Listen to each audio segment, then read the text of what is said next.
Hello everyone, welcome to my Resident Evil 6, no hope difficulty, no life cube loss walkthrough, and this is chapter 1 of Chris's campaign. So after a very long hiatus, I am finally resuming this project for Resident Evil 6, given that Resident Evil Village is coming out next year. So I thought it was best to get any unfinished projects involving Resident Evil out of the way, and this is one of them. So I've already done a no hope difficulty, no life cube loss walkthrough of Leon's campaign, and now I'm getting the chance to do it with Chris's campaign. And as of right now, I have fully recorded Chris's campaign, so the only thing I need to do now is do the commentary. And I've also done the same with Jake's campaign. So expect to see the videos out very quickly. But there's a lot to say about Chris's campaign, and I stated before in my Leon's campaign walkthrough that Chris's campaign is my least favorite campaign out of all the campaigns. And I originally didn't think anything of it until I did this walkthrough. And believe me guys when I say that the amount of time it took me to get this campaign done with these restrictions was very long compared to Leon's campaign.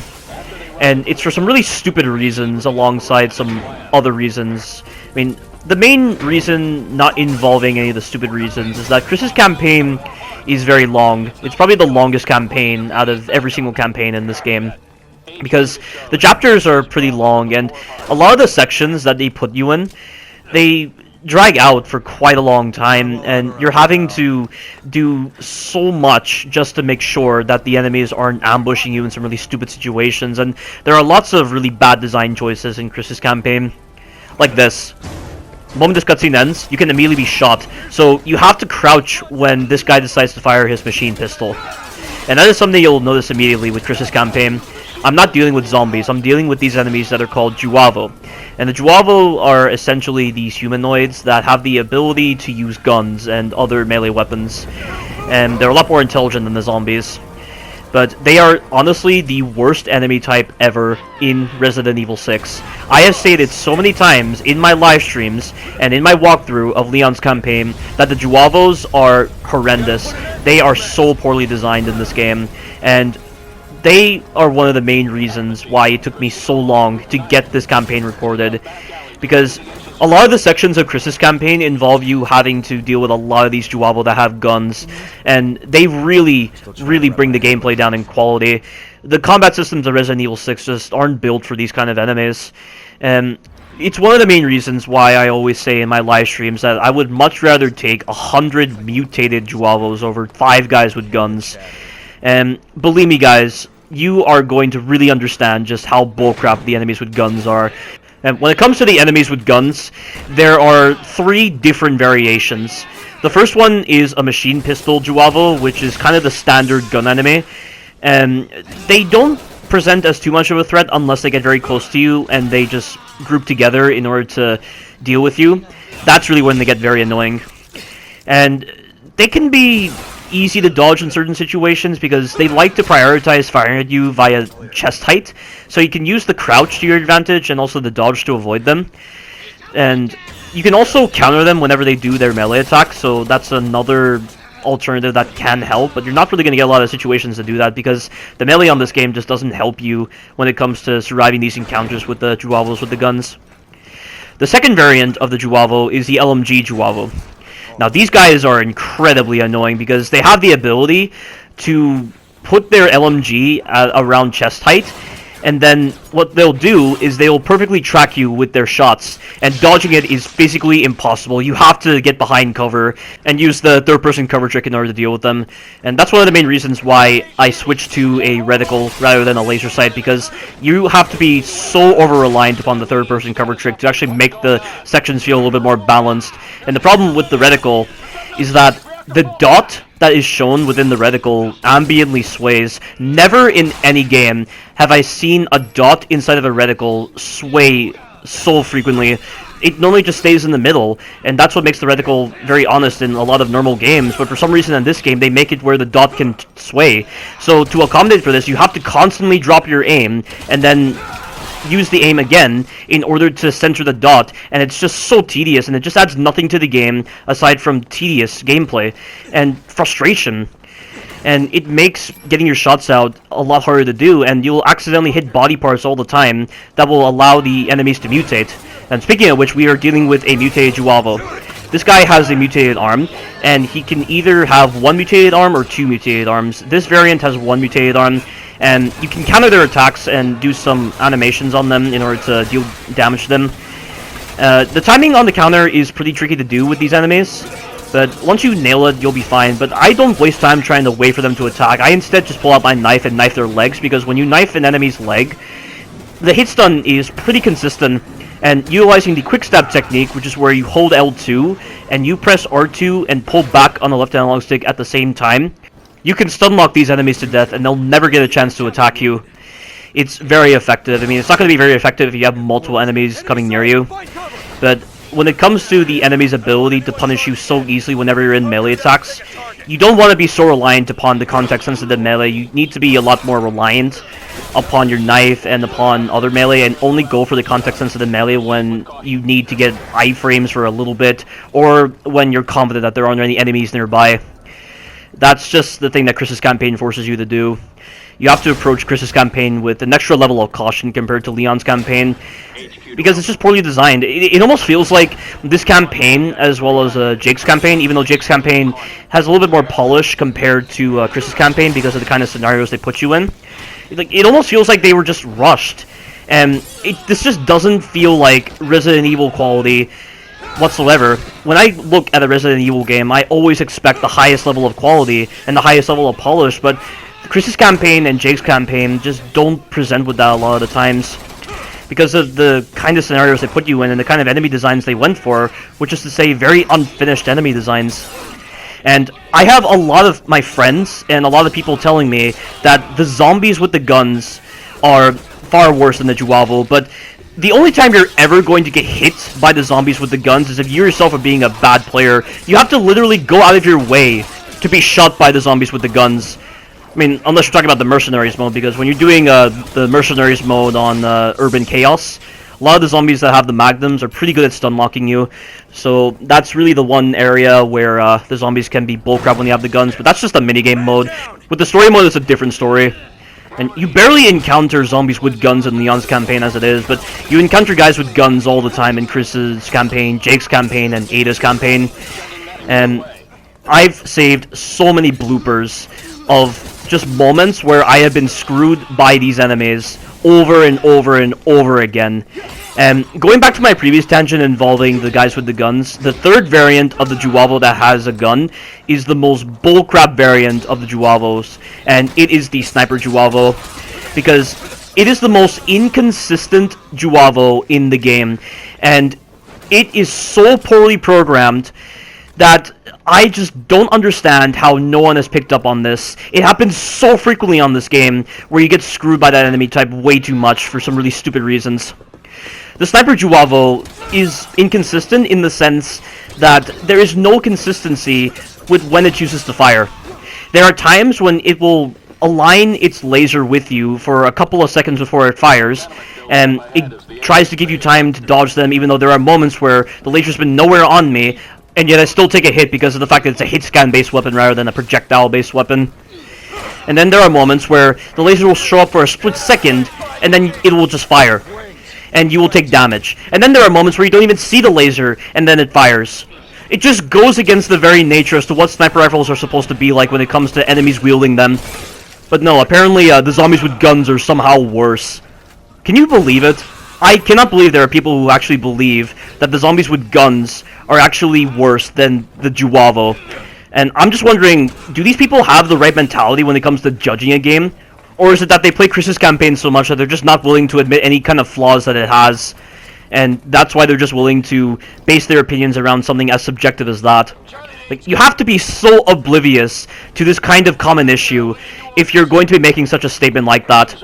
And I played Resident Evil 6 a lot, and I've actually taken the time to understand this game on a mechanical level, because that is exactly what you're supposed to view a Resident Evil game from, and I have the evidence necessary to say, with objectivity, that the Juavos that have the guns are far worse than the zombies with the guns. There is no way you are going to convince me otherwise. And right now we're encountering some Juavo that have guns, but this is not so bad, because you can use the third-person cover trick from this spot right here, and then these guys with the machine pistols have a tendency of rushing you, and whenever they're running, they have to always do this animation of forcing themselves to stop before they actually fire at you. And oftentimes when they do that, they like to fire at chest height, so you can use the crouch to your advantage in order to dodge their initial barrage of gunfire and then fire at them. And you'll also see me utilizing the third-person cover trick. If you try to use a laser sight, it's not going to work. But whenever I use the third-person cover trick, I'm going to shoot these enemies when they're near a ledge, and when they get shot near a ledge, they're going to always fall off. And then this gives me an opening to take them out. I'm doing the patented method of using the quick shot plus a slide in order to put the enemy into a state where they will be susceptible to a coup de grace. And in Chris's case, his coup de grace is the Haymaker, which looks absolutely terrible in this game. They have really destroyed the Haymaker. The Haymaker in Resident Evil 5 was amazing. It was my favorite animation in that game, but because you can do it so frequently, the Haymaker just is very underpowered, and it doesn't even sound very cool when you do it. And this section right here is not cool as well. This is a really bad section because it's not designed with no damage in mind, because the AI is so incompetent when it comes to saving you from these enemies. It's so random how this is going to turn out. There's no telling if you're going to get by the first 4 enemies very easily, or if you're just going to take so many hits before the AI actually decides to shoot them. This is incredibly stupid. And given the fact that this is so random in how it's going to turn out, I'm not going to waste time just restarting this section over and over again until I get it. It's just a waste of time, and it gives this section more credit than it deserves, and it just gives it a free pass in allowing it to be around. It's just so dumb, and this really shows just how incompetent the AI is on this game. And a lot of people say as well that the AI on this game is far better than Resident Evil 5's AI, and I'm just like, are these people drunk? Just because the AI can't die in this game does not mean it's automatically a great AI. The AI on this game is so passive, and they get in your way all the time, and they're never around when you need you. I get screwed so much by the AI on this game, and it's sequences like that that definitely showcase the AI at its worst. But then there are other moments where you're in a very long gunfight, and an enemy just happens to flank you because your AI partner is just being so passive.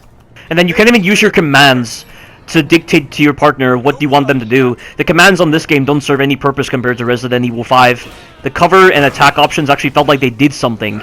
And Sheva wasn't so much of an issue. She was so helpful in keeping the enemies off of you. If you see my walkthrough of Resident Evil 5, you will understand just how great Sheva is.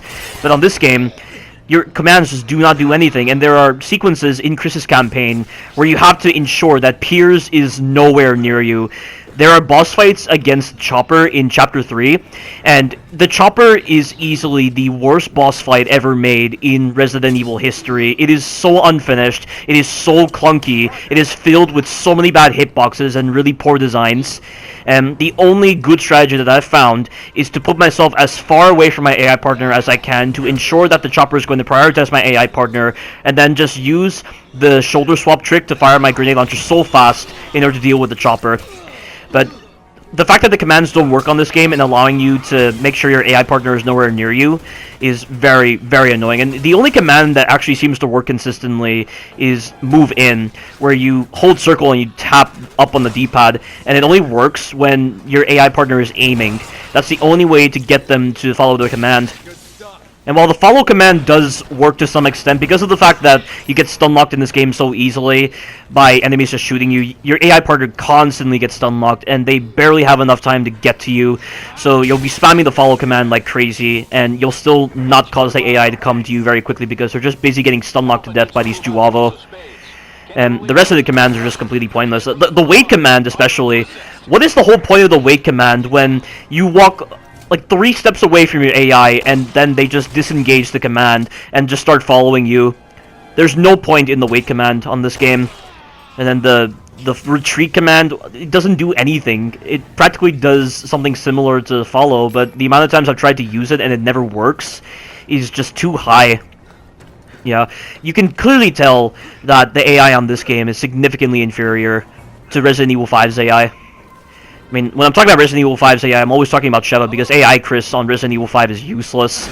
And yet, there are also people that believe in that as well. Like, I don't know why people believe that AI Chris is far better than AI Sheva, but they're idiots. But there's no understanding the minds of these individuals whatsoever. I mean, the people who make such statements like that are just people who don't play these games enough, who take their games for granted, and they probably play on, like, easy difficulty. Almost reminds me of that one guy who commented on my poor designs of Resident Evil 3 Remake videos, and he said that I wouldn't be coming across these issues if I actually played like a normal human being. That's right, he called me an abnormal human being. Apparently in his mind, playing on easy difficulty and just spamming items like crazy is his idea of normal. I mean, what is this? It's just pathetic. I've never heard anything so stupid in all my life. And the only thing that would actually top that is what Serum17 said to me when he was talking about his experiences with Resident Evil 5, saying that he thinks the AI is absolutely useless, and then he calls me delusional for believing that the AI is actually very good in Resident Evil 5, and then he claims to have played Resident Evil 5 longer than me, yet his playstyle in his walkthrough does not properly support his statement whatsoever. All he did was just spam items like crazy, and he spammed Rocket Launcher, he spammed the store, he was blaming his AI partner for everything, he couldn't even do the most simple and advanced tactics against the enemies. That's just how pathetic his walkthrough was. Oh, right now, I'm trying to get Piers to shoot these guys. I do not enter this area until the guys with the guns have been dealt with. I don't recommend using this. I feel like when I'm using the mark command, it seems to cause Piers to not be so active in killing these enemies. And while it can be helpful in knowing when an enemy's dead or not, I do feel it's a bit of a hindrance, more so than actual help. But the enemies have been dealt with, and now I just have to deal with these melee guys. And when it comes to melee, the combat systems of Resident Evil 6 work really well. When it comes to the guns, different story. And all I have to deal with right now is just a bunch of guys with swords, and then this one guy who has a mutated arm. Oh, this animation right here, when you shoot an enemy in the head, and you go up to them and do the context-sensitive melee, Chris will do that animation of throwing them. It's a cool animation, but I hate how you can't control it. The game just takes control of Chris whenever an enemy is nearby, so that he just prioritizes that enemy, but oftentimes the detection's not the best, so he'll oftentimes not even try to turn around in order to throw this enemy into another enemy. If you actually had manual control over it, it'd be way more helpful. Imagine being able to use that when you're in a tight spot, but you can't do that, sadly. Once again, another really dumb design choice. If they actually gave you control over that animation, that would be so helpful. But we're now coming up on a really big gunfight, and I'm perfectly okay with this kind of gunfight in Chris's campaign, because you can set up in a power position and deal with the enemies accordingly, and the enemies die very fast from your weapons, because this is just the introductory chapter, so because it's an introduction, the enemies don't have as much life as they will get in the later chapters. And I get this on the first try every time. It took me a while to figure this out, but that was a long time ago when I was doing the prep work to figure out the strategy. But what I'm going to do is, when the fight first starts, I'm going to get into this corner right here, and normally it's supposed to do the camera moment where it shows you the spotlight, but it never seems to take away my camera control.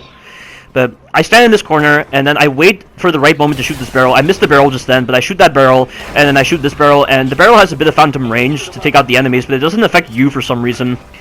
Now what I'm going to do is I'm going to sit in this corner. The enemies that are to my left and that are just sitting on top of that rooftop, they can't actually hit me unless they decide to shift around a little bit. And I'm going to deal with any enemies that happen to come over to where I am. The assault rifle that Chris has is my favorite assault rifle in this game. I like the way it sounds, and I like the amount of damage that it's able to do. It's very damaging. I mean, normally in the Resident Evil series, the machine guns aren't really the best because it's a survival horror series, and machine guns in survival horror games are always underpowered to prevent the player from spraying to win.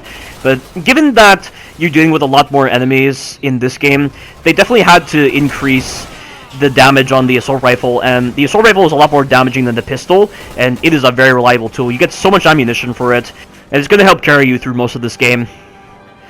But as you can see right now, the strategy is working, and this is a time sequence, not a kill-based sequence, and I know this because in one of my older playthroughs of this section when I was practicing it, I wasn't killing any of the enemies. I was just letting Piers do his thing, which is to say he wasn't doing anything at all. He was just occasionally killing one enemy per, minute, and that's just it. And he was doing his dialogue where he was saying, how many of these assholes do we have to kill at a particular point in the music. So I'm glad it's designed like that, because normally with these kind of kill-based sequences, they just drag on for such a long time, and they're filled with a lot of bad design choices, but at least they don't opt for that in this section right here. And the reinforcements are going to be coming soon, but once the reinforcements come, I'm going to shoot the barrel that's right near the enemies that are on my left, That guy right there is shifting a bit, so he's able to hit me, but I'm going to take him out. He falls down, and the reinforcements are responding in. The enemies are moving during these cutscenes, by the way, which is a big problem in Resident Evil 6, and you are going to really get screwed so much by cutscenes in Chris's campaign, more so than in any other campaign. I swear to God, guys, the amount of times in Chapter 5 of Chris's campaign that I was getting screwed by the cutscenes is way too high. Way too high. It's just unacceptable. How do you let that get past Q&A? Like, what kind of thought processes went into the development of this game? There are just so many poor design choices that have just managed to make its way into Resident Evil 6. And it's precisely why there are so many people calling this game crap. And it's hard to argue with them when the designs are as prevalent as they are. And it's because of these reasons that I just cannot rank this game higher than Resident Evil 5. I just can't. Resident Evil 5 is so much better than this game because it's a lot more polished and there's a lot more mechanics to trust in Resident Evil 5 than in this game. And there's a lot more common sense with Resident Evil 5. I mean, you're not seeing any moment in Resident Evil 5 where enemies can move during the cutscenes. I mean, aside from the Excello boss fight, because that boss fight is absolute shit in Resident Evil 5 and it shouldn't exist. But aside from that one sequence, there's never a moment where enemies can move during the cutscenes. And this is a standard in games. There's never any game where enemies can move during the cutscenes, and very rarely will you ever come across a game like that. And even if there are moments where enemies can move during the cutscenes, oftentimes you're placed in a position of safety. But why are there cutscenes that occur when you're in a position of danger? Did they not think that through? I mean, that's just common sense. A toddler could easily understand that that is a problem.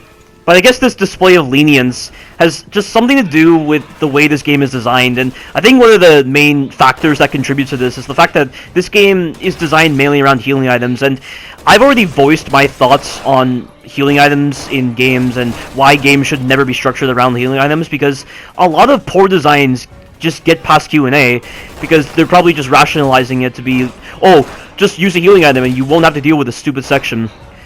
A game that's actually designed around no damage is a better designed game because you are ensuring that your game is up to par. You're not going to get betrayed by any stupid designs, and you are making sure that there are no faults in your systems. I mean, look at the Evil Within, for instance, or the Kumu difficulty. A Kumu difficulty is a difficulty mode where you die in one hit, and just making that statement alone, you can clearly tell that Shinji Mikami had a lot of faith and a lot of confidence in his systems when he decided to put in a one-hit kill difficulty mode for the Evil Within. And a Kumu difficulty is so well designed. You can even get it done without needing to upgrade anything. You don't have to upgrade your weapons, you do not have to upgrade Sebastian's stats. You can get it done without upgrades. And you can get it done the same way. It's beautifully designed. It's a work of art when it comes to difficulty design. And while there is some unpolish in the Evil Within, that level of unpolish is nowhere near as severe as in Resident Evil 6. I mean, you're going to be seeing so many problems occurring in this walkthrough, and when you see the blooper section, you'll really understand just how severe the unpolish is in this game. And that's the thing that a lot of games designed around healing items do. They like to sacrifice good designs in order to accommodate for healing items. They just use healing items as a cheap excuse to allow these poor designs, and it's just completely unacceptable. That's like Ubisoft levels of quality. And it allows them to get away with all sorts of things. Like, you know, like Yakuza Kiwami is a great example of this. Yakuza Kiwami is better designed when you're just using all the healing items, and because of the fact that it's designed around healing items, the developers put in a lot of really stupid sections where you're just in like narrow areas and you're dealing with tons of enemies, and the combat just isn't designed well enough to deal with these multiple enemies, and then you have all these stupid moments with the guns, and then you have moments where enemies just stun lock you to death. It's just a frustrating game, and I bet their answer to solve those issues is just spam healing items in order to win. Like, that should not be a get out of jail free card. That should not be a way for developers to just be lazy when it comes to how they design their games. It should never ever be like that. That's why you need to design your games around no damage. Although there are specific exceptions to this. I do feel like Resident Evil 5 is a game that is designed around healing items because I feel like the healing items benefit the overall flow of the gameplay and the overall pace of the gameplay on professional difficulty. But it doesn't sacrifice its designs in order to accommodate for that, in order to allow a lot of lazy designs to get past development. It still maintains the Resident Evil design philosophy I'm expecting from a really good Resident Evil game, and that's why I really love Resident Evil 5. And you can get it done no damage, definitely. But I think doing it normally with healing items, it's still a lot of fun, and it still feels like it complements the overall gameplay. Oh, that right there with the grenade, by the way, do not try to use 2 grenades on the Spider Juavo whenever they're on the ceiling, because the grenade actually drops them down to 1 HP whenever they're on the ceiling. You can just shoot them with like 1 bullet and they'll die. I don't know why they don't just die out immediately whenever they're on the ceiling. That is just very odd. And you'll see right here, I use a grenade right here on these Juavo that spawn on the ceiling, and they're going to drop down, and they'll take about 1 or 2 bullets to go down. Like, the other guys on the ground, they die instantly, but these guys are still around, and they're dying very quickly. You see this? It's a very odd design choice. I'm not too sure why it's like this, but it doesn't matter if they actually died very quickly after the grenade. The Spider Juavo are one of my favorite Juavo in this game, because they die instantly from a stomp, and to accommodate for this, the developers made it where they're a very aggressive enemy. They have the ability to jump towards you, and you can counter the jump and put them into a position where you can just kill them with the stomp. It's really good. I feel like this is a Resident Evil enemy. The Spider Juavo are definitely an enemy type befitting of a Resident Evil game. And they remind me a lot of the Novistadors from Resident Evil 4, because whenever you shot the Novistadors out of the air, they would always die instantly, regardless of how much ammo you put into them, and it was really well designed because it helped balance out those sections with the Novistadors, especially when there were so many of them. But I've successfully rescued the hostages, which, I gotta say, I don't know what they were thinking when they were designing the hostage situation, but like the whole concept of having those Spider Juavos just knock you over constantly, and then just having them just like ring around the rosy with you all the time in order to stop you from trying to save the hostage. I don't know why they tried to opt for such a goofy design. It just takes away from the seriousness of the section. And, you know, another section that I really think of when I'm thinking about getting knocked over constantly is Illuziha. Illuziha is a boss you encounter in Chapter 3. And it has the ability to knock you around whenever it's just moving around. And it can even knock you around when you disturb its period where it's standing still. And I don't know why they do that, because it takes away from what Illuziha is supposed to be. Illuziha is supposed to be a boss fight that's meant to capture the survival horrorness of this game. But when you're getting knocked around constantly, it just undermines the survival horrorness of the section. And it just comes across as being all wrong. And it just comes across as being very frustrating. And I don't know why they did that with Illuziha. There's all sorts of animations that they put in that are completely unnecessary. And they just don't add anything to the game at all. It's like when you're tripping over bodies on the ground. Why would you put in that mechanic? And it's not only goofy, but it allows the enemies to get a free pass in hitting you if you accidentally stumble into them. And the enemies themselves don't even trip over the dead body. I just hate that lack of logic. And it's always so annoying when the enemies get all these cheap advantages over you. And right here, I'm having to use the third-person cover trick to deal with these guys, because these LMG Juavo are so dangerous. You do not want to expose yourself to these enemies. They are so good at stun locking you to death and just being so perfect in their shots. And coming up is going to be a moment where a bunch of Juavo are going to come from a doorway, and rather than deal with them and just play like Call of Duty where you're just sitting in one spot, just taking it slow and steady, and it just gets so boring, which is just the case with a lot of the sections in Chris's campaign. I'm just going to use the flash grenade to get past them. I'm going to get this guy out of the way. I have enough to get the S rank, and if I wanted to just get the S rank and not have to kill so many enemies in progression, I could just restart a section over and over again and just keep killing the enemies, and it doesn't get rid of my progress. It actually logs your progress whenever you're repeatedly killing the same enemies on the same checkpoint. As much as it may seem like a very silly design to a lot of people, I'm just glad it works like that, because it means I don't have to waste so much time just trying to stay in these sections for way longer than necessary trying to get the S rank. And I didn't really design these walkthroughs with S rank in mind. I mean, it sucks that I wasn't able to get the S rank in Chapter 5, but that's only because Chapter 5 is just filled with a lot of dumb design choices, and I was stuck on Chapter 5 for at least an hour, and the elevator sequence when you're with Jake and Cherry is one of the most rage-inducing parts of the game, but I was able to find a really good strategy for dealing with the enemies in that section, even though I still think it's prone to RNG. I mean, a little less RNG though, because you at least have the ability to deal with a lot of enemies before they have a chance to deal with you. And it took forever to figure out, which is why I wasn't able to get the S rank. Not that it matters, because I really feel like rank on this game means nothing. And if you're playing your game solely for rank, I just feel like that's very feeble. You play your games for fun. You play your games to actually get enjoyment out of them. Getting rank and just getting enjoyment out of that, and that's the only thing you're going to your games for, is just pathetic. it just goes to show you're not enjoying your games for what they are. I mean, if going for S rank properly aligns with the best way to play a game, then it's a different story, but the fact that you're having to be ranked on the number of enemies you've killed, and that causes you to drag out scenarios longer than necessary, just seems very silly to me. There are better ways to incentivize going for S rank than just forcing a player to kill a bunch of enemies, and Resident Evil has never been about killing all the enemies, it's always been about killing when you have to, and it's always been about utilizing the mechanics at very specific points so that it actually feels like the gameplay is properly paced and it actually feels like the mechanics have impact. But when you're just sitting around in one single spot just picking off a bunch of enemies just to contribute to an S rank, or when you're trying to go for kill all runs for instance, it just causes the gameplay to be so repetitive and you're not fully appreciating the mechanics for what they are. And I just think that is just the biggest flaw when it comes to the ranking systems in Resident Evil 5 and 6. And personally, I just don't think rank has any place in the Resident Evil series. Like, you don't need a rank to recognize good gameplay. You should recognize good gameplay by its nature.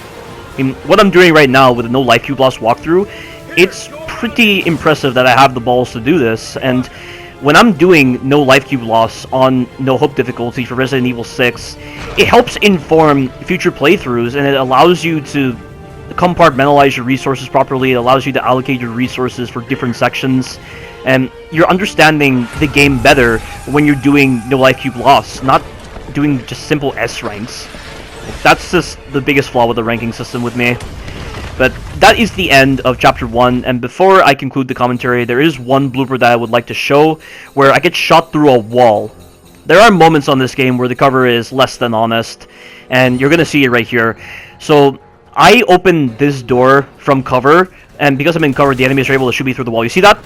I'm going to slow it down right here. Watch this. See? He's shooting me through the wall. That's bullcrap, and there's a similar situation that occurs in the beginning of Chapter 2 of Chris's campaign, but I'll explain it when I get to that chapter.